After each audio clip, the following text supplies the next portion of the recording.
voy a pedir que presten a la explicación que yo voy a dar, ¿ok? Como le dije, nada de micrófonos prendidos. Todos los micrófonos apagados durante la clase, salvo que yo dé permiso para alguna pregunta o de repente para alguien que hablar, ¿ok? Prendan sus cámaras. Antes de todo, prendan sus cámaras. Francesca Nina, Estrella, Snyder, Juan David, Jacob, Fabricio. Prendan sus cámaras. Las cámaras tienen que estar prendidas en toda la clase. Ya he dicho la semana anterior, no pueden estar cámaras, no puede haber cámaras apagadas. Yo veo que siguen las cámaras apagadas. Recuerden que se bajará puntos en asistencia y comportamiento. ¿Ok? Dime. ¿Puedo ir al baño, por favor? Puede.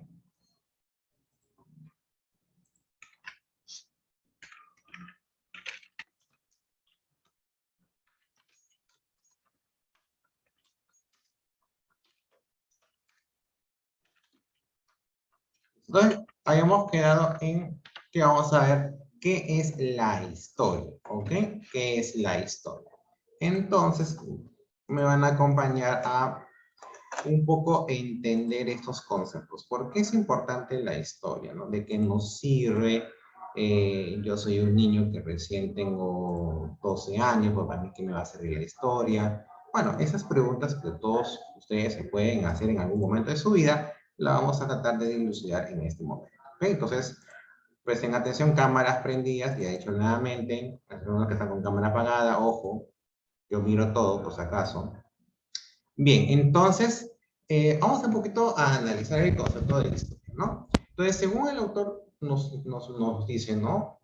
Que el hombre ha dejado, dice, muchas huellas. Cuando hablamos de huellas es, en este caso, a raíz de sus decisiones, a raíz, depende de sus, o en todo caso, también en momentos en que ha dejado de hacer algo, siempre el hombre, a lo largo de estos años, siempre ha dejado hechos, ha dejado de repente acciones que en este caso se les recordará, ya sea para bien o para mal. ¿Ok? Entonces, estas huellas, estos hechos, estos acontecimientos, nos permiten comprender cómo se desarrolló y cómo el hombre logró satisfacer, adaptarse y modificar su medio geográfico.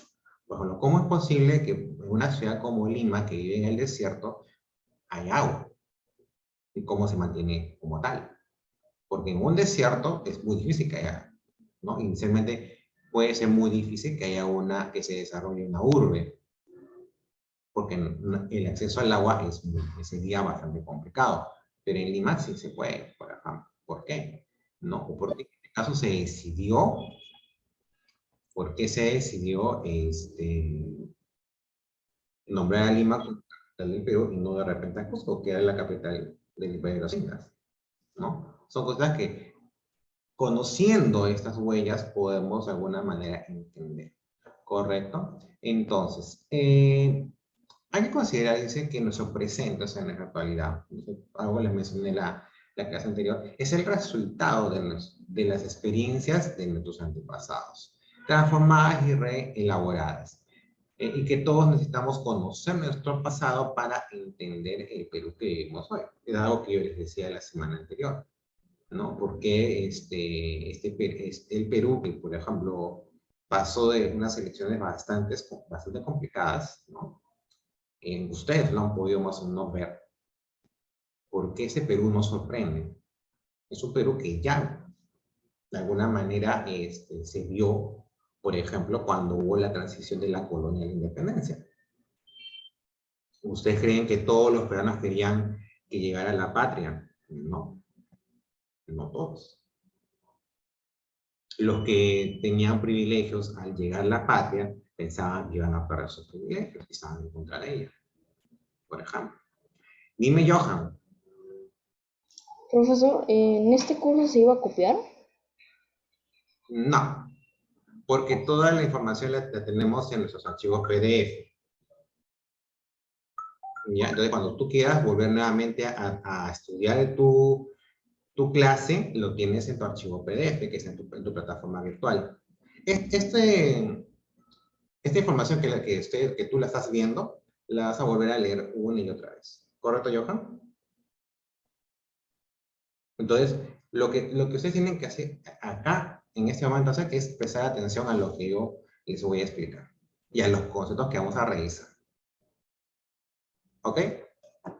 Entonces, les decía en este caso de que ese Perú antiguo, de alguna manera se volvió a revivir el año pasado, por ejemplo, donde teníamos dos opciones muy distintas y en donde no querían que ganaran una de ellas porque supuestamente era mal, ¿no? Por decirlo.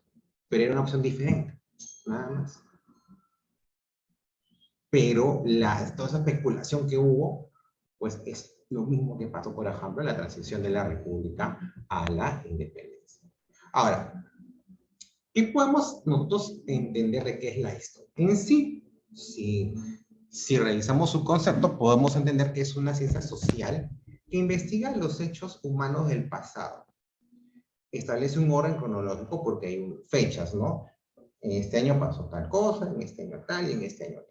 Por ejemplo, ¿no? En 1821, independencia del Perú. En 1800, ¿no? En 1879, inicio de la guerra con Chile. Establece acontecimientos cronológicos, ¿ya? Establece un orden cronológico de estos sucesos e investiga sus causas y consecuencias. ¿Por qué se dieron? ¿Por qué se originó? ¿Por qué el Perú termina independizándose de España? Hay causas y consecuencias. ¿Por qué el Perú entra a una guerra donde no tenía parte, que era la guerra entre Chile y Bolivia? ¿Por qué termina metido ahí? Hay causas y consecuencias. Donde siempre el protagonista, o sea, el actor principal de estos sucesos es el hombre. Es el hombre. Entonces, la historia es esa ciencia que investiga él. Especialidades históricas, ¿no? En la historia podemos tener, por ejemplo, la historia política, que nos ayuda a entender el control y la distribución del poder. ¿Cómo se distribuyó el poder, por ejemplo, en la época de la independencia? La historia económica, que nos ayuda a entender la evolución de las actividades económicas. Por ejemplo, una cosa era la actividad económica en el incanato, otra durante la colonia, otra durante la independencia, otra durante la república. Y la historia de la ciencia, ¿no? Que es la evolución del conocimiento humano. ¿Qué tanto conocemos a raíz de lo que vamos descubriendo de nuestros antepasados? ¿Correcto? Esos son los tipos de especialidades en la historia. Ahora, las fuentes. ¿Cómo es que la historia consigue su información? De las fuentes. O sea, a diferencia de una leyenda o de una fábula, donde solamente es un relato, a ver, Kendra, por favor, no me estén rayando la pizarra. A ver, nuevamente reitero, no estén jugando con los botones de Zoom, ¿correcto? Lo único que tienen que hacer en estos momentos es prestar atención. Y si hay preguntas, manito de Zoom, nada más. No me usen otros botones de Zoom. Alumno que me usa, yo lo veo y le voy a llamar la atención. Y eso es puntos menos para su nota de asistencia y comportamiento. Entonces, por favor, todos atentos a la clase.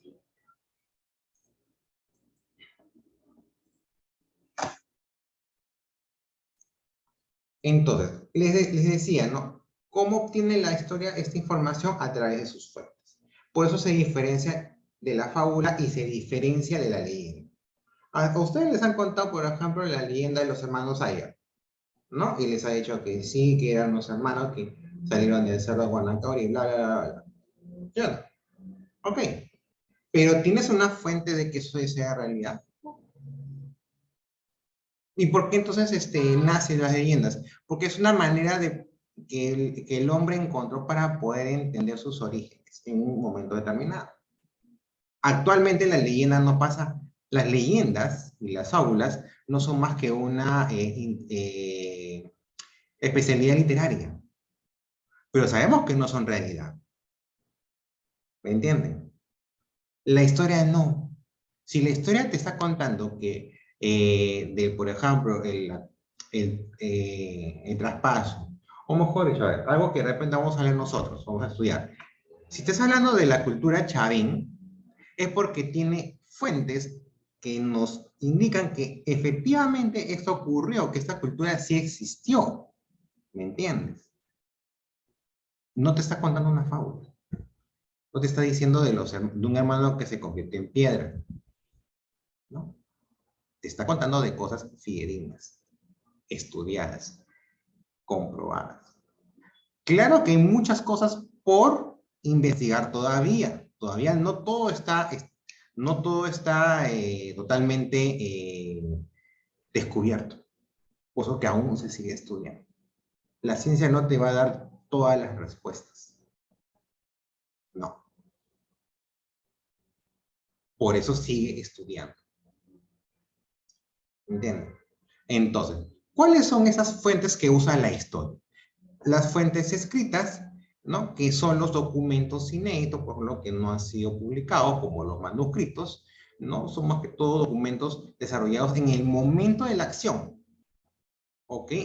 O en otro caso también ya documentos interpretativos, ¿no? Como libros, como memorias, como crónicas, ¿no? También en este grupo están, por ejemplo, las inscripciones antiguas, ¿no? Las que, por ejemplo, aparecen en las lápidas funerarias, o también en este caso publicaciones de imprenta antiguas, ¿no? Son todas aquellas, son textos que uno puede leer, ya sea en papel o sea en otro tipo de formato.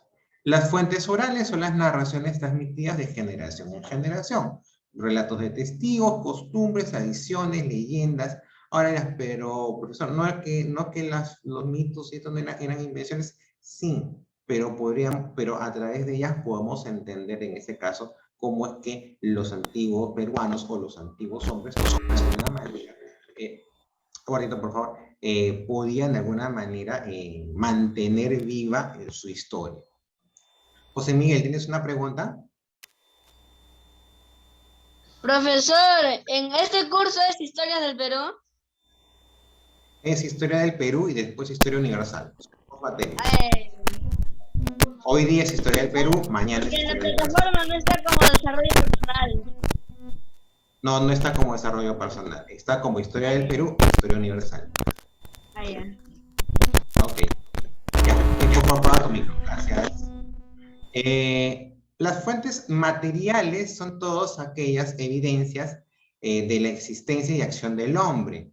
Pues, así tenemos, por ejemplo, fortalezas, iglesias, chozas, puentes, estatuas, tumbas, restos fósiles, puntas de flecha, raspadores, hachas, arpones, pinturas, huacos, tejido, macos, todo lo que son en este caso, materiales de evidencia, ¿no? Por ejemplo, si vamos a Machu Picchu y caminamos, en este caso, por los centros ceremoniales, por las construcciones de piedra, esas son fuentes materiales.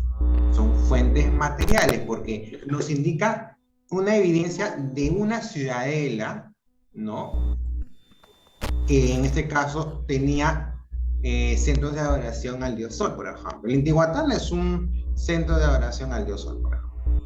April, ¿tenías una pregunta? Profesor, sí le decía a Andrés, porque está Disculpa. apagado. Ah, Está ok. Andrés, malogrado. por favor, apaga. Ya, listo. Ya, a ver. A ver, por favor, todos con el micro apagado, todos, ¿ah? Si no, voy a tener que quitar el permiso de abrir los micros. ¿Ya? Ya les indiqué la vez pasada que es por un tema de evitar de que el sonido ambiental se filtre. Después no se puede escuchar lo que yo digo y aparte yo me distraigo también. ¿Ya? Entonces, ¿cuáles son las ciencias auxiliares y cooperativas auxiliares? Las cooperativas son aquellas que tienen un valor científico por sí mismas. Algunas veces la historia solicita su cooperación. Otras a veces ocurre al revés y la historia se convierte momentáneamente en una ciencia cooperativa que ayuda a otras ciencias. Estas ciencias cooperativas para la historia son, por ejemplo, la antropología, la economía, la geografía, la sociología o la demografía. ¿Por qué? Porque de alguna manera, por ejemplo, por la geografía, por ejemplo, podemos saber cómo es que los incas pudieron saber qué alimentos poder cultivar y aprovechar los pisos altitudinales. Porque podemos entender en qué tipo de suelos se pueden, en este caso, cultivar ciertos alimentos que ellos comían. Entonces, la geografía le aporta su conocimiento a la ciencia, a la historia, para poder entender ese hecho, ¿no? Esa es una cooperativa. Muchas en la historia también va en rescate de estas ciencias para poder también apoyar y, en este caso, lograr un mejor entendimiento de del conocimiento que van descubriendo.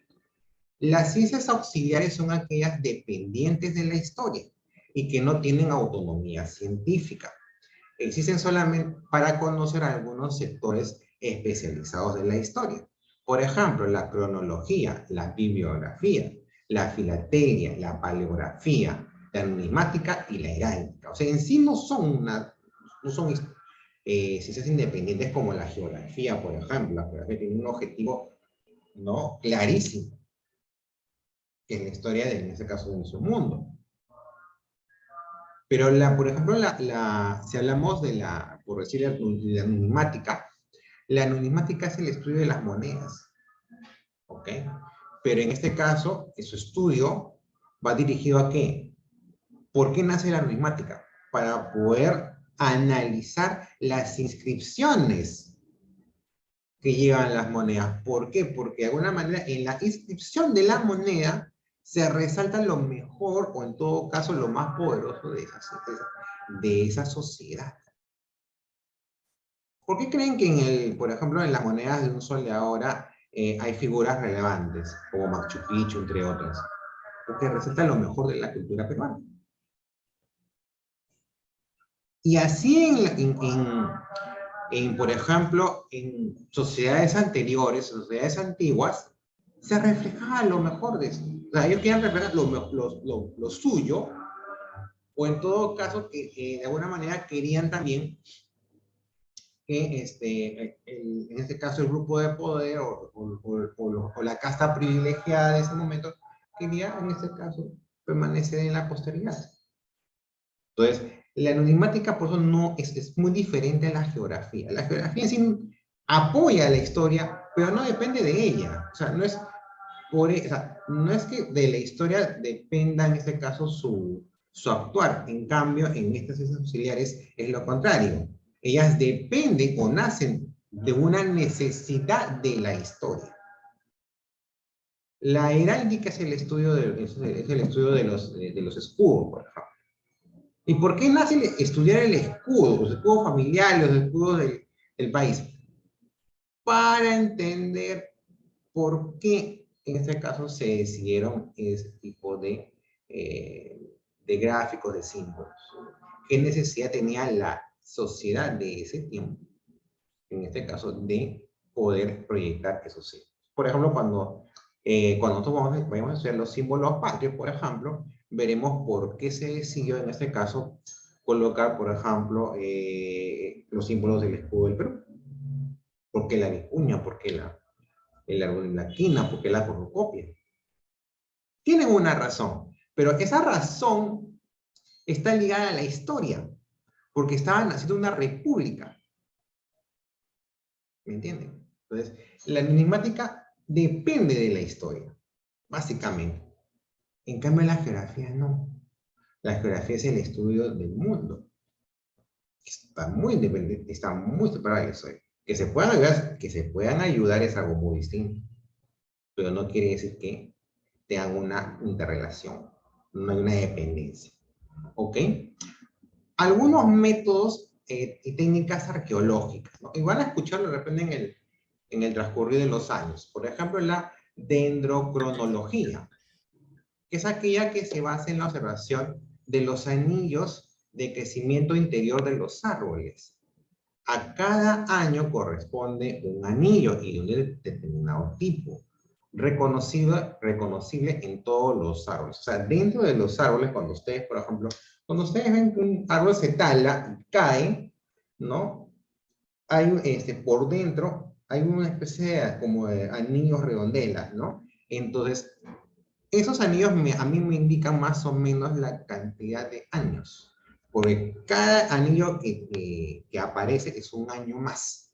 Entonces, es una manera de poder determinar, ¿no?, el tiempo que tienen esos árboles y tal vez de alguna manera relacionarlos con, en este caso, el tiempo de algunos objetos o materiales, ¿correcto? El carbono 14, que mide la desintegración progresiva de las sustancias radioactivas en todo material orgánico. Permite datar huesos, conchas, carbón o plantas, ¿no? Entonces, un proceso para determinar el tiempo de existencia de esos materiales, ¿ok?, a través de procesos radioactivos. El potasio-argón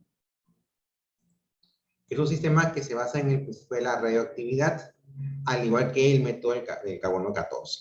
Permite datar el material volcánico. Y la termoluminiscencia se basa en la medición de la luminiscencia que emanan los objetos que han sido sometidos al fuego.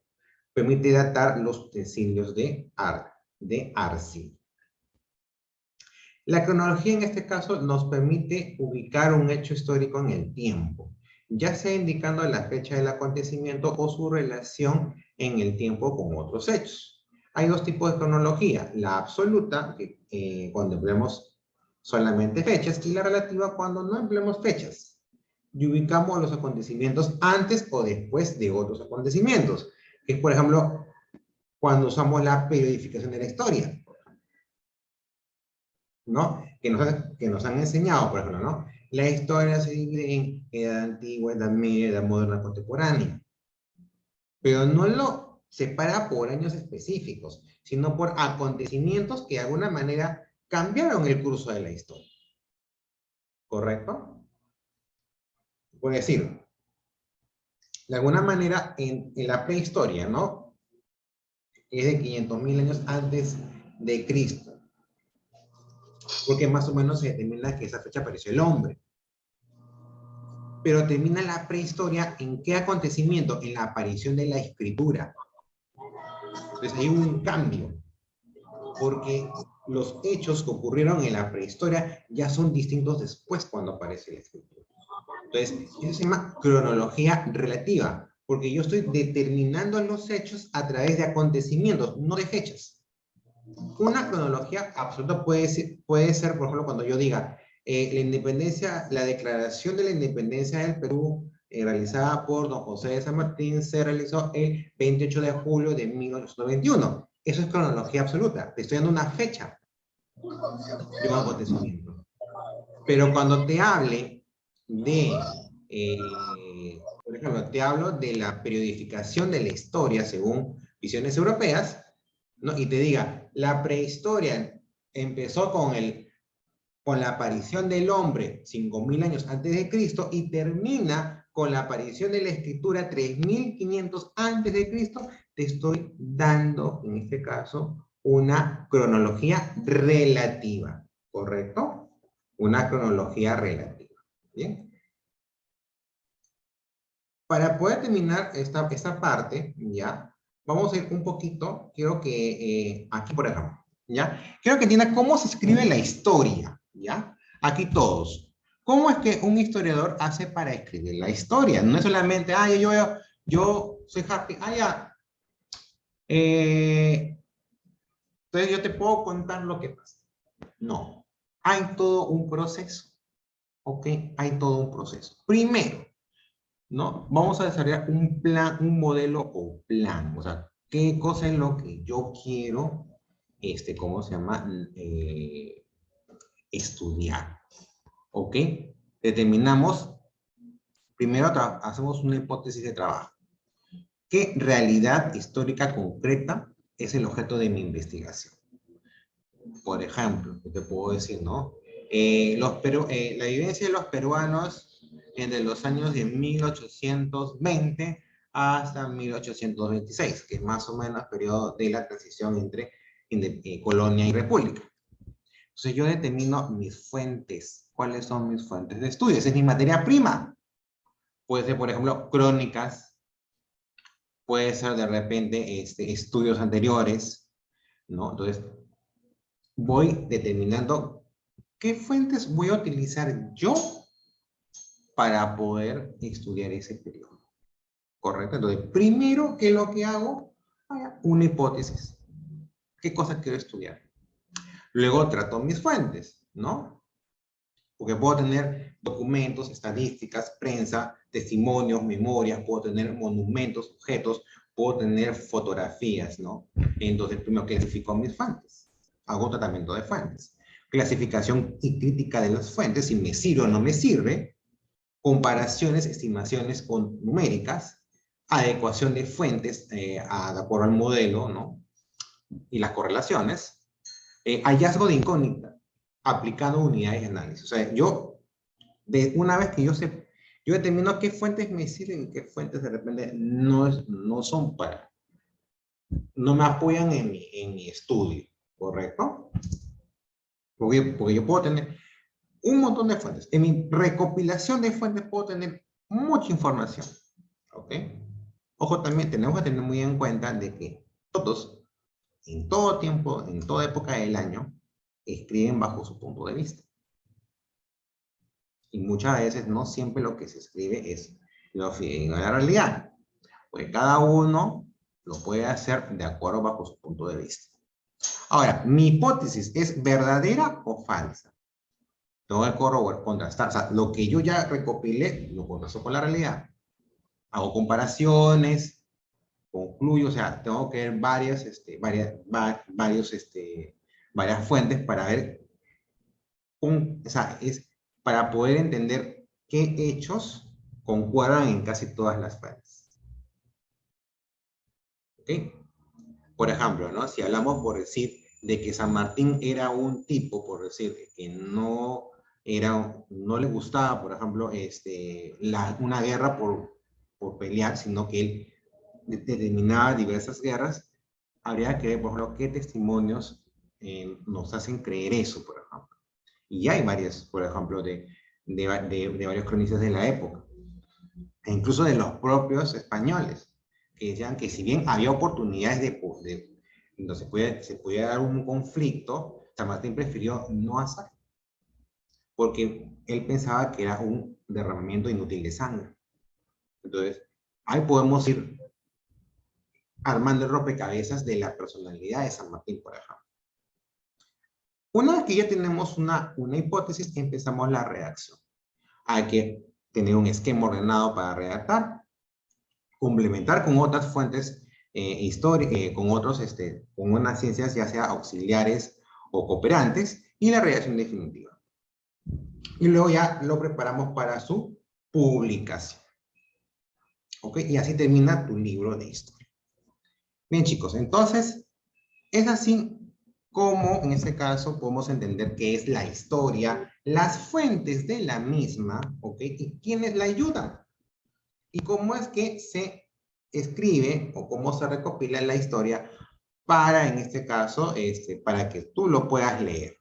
Porque lo que tú terminas leyendo ya es el trabajo que hicieron los historiadores. Porque esa información es una información fidedigna, es una información contrastable, o sea, se puede, en este caso, conocer.